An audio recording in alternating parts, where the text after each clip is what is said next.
Yes, blessed morning mga guys, mga ka-reels. Ito na naman po si Nanay. Ang ating pong video sa ngayon, ang ating pong pag-harvest doon po sa ginawa nating pagpa-ferment po ng balat ng sibuyas. So, hindi po ako nagdilig ng 2 araw. Yung gumamela ko na lanta kasi hindi ko nadiligan. So, ang inaano ko kasi, ngayon ko sila didiligan, pandilig ko yung aking ginawang fertilizer, yung pong ferment ko po na balat ng sibuyas. So, ngayon ko na po yung kukunin. So, ayan na po. Papunta na po tayo dito sa ating pong ferment na balat ng sibuyas. Ano lang namin natin ng takip. Ito itong ating toilet bowl na ng takip po, ano? At nilagyan natin po siya ng plastic para hindi po siya sumiyang. Alam, magtrabaho talaga. Bibidyo ka tapos nagkakalita. Ayan.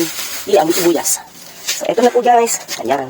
So, hindi siya maganda yung amoy pero sa halaman, gustong-gusto nila yan. Ayan. So, ayan po ang ating ferment na ng sibuyas. Ayan. So, ayan po ang tubig. May isa kong batsyang tubig dyan. Batya po yan. Ang gagawin ko po dyan, ihahalo ko lang po yan dyan sa tubig. At siya pong gagawin kong pandilig.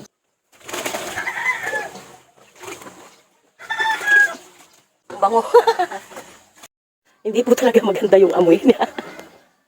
Baho. Pero gusto-gusto ng mga halaman yan.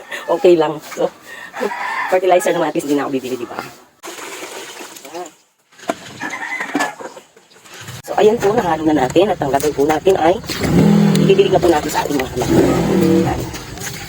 Ang ganyan lang po.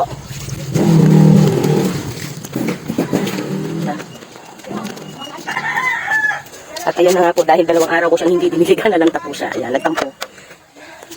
Pero don't worry, pag po nadiligan yan, sisigla uli yan. Ayan. Ito eh. 2 araw talaga ako hindi nagdilig. Ang paglalagay po ng mga organic fertilizer o kung anumang fertilizer po ay paraan po ng pagpapakain natin sa ating mga halaman. Dami nito oh. Itong walichi ko, ayan oh. Ito si walichi. Ito po. Ayan, ito. Tumalapad ang dahon na yan. Matakaw po sa tubig yan. Pag hindi po nadiligan ng maghapon yan, talagang nagtatampo yan.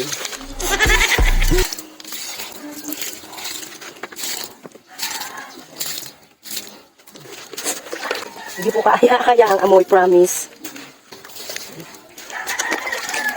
Natutunog yan po, natutunog sa araw.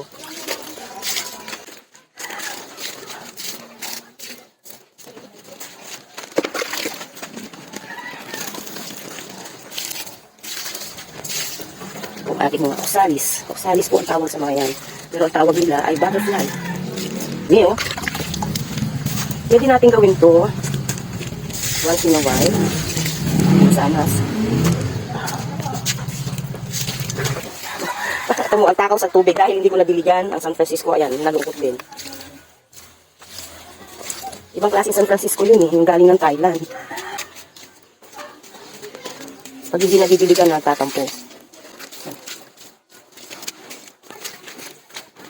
Ayan, si Prince of Orange.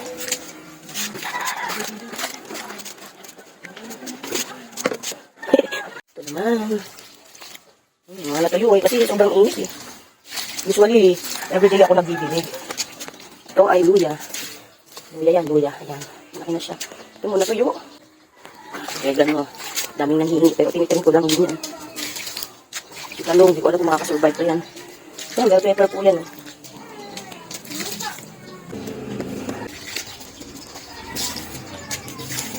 Ito po ay, ang tawag nito, lemongrass.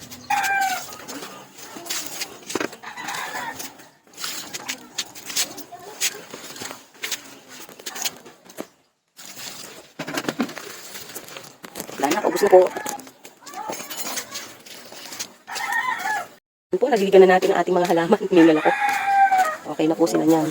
So, dapat po once in a while, pinapakain natin yung mga halaman natin. Tuwan-tuwa na sila. Minal ako, inuupo na naman ako magdamag. Okay, so yun lamang po sana. May natutunan po kayo sa video na to, no? Yung lalo na po yung mga mahilig maghalaman. So, maraming salamat po sa panonood at tapusin po sana ninyo ang video nito ni Nanay, ano? Para tumama makasweldo tayo. Thank you!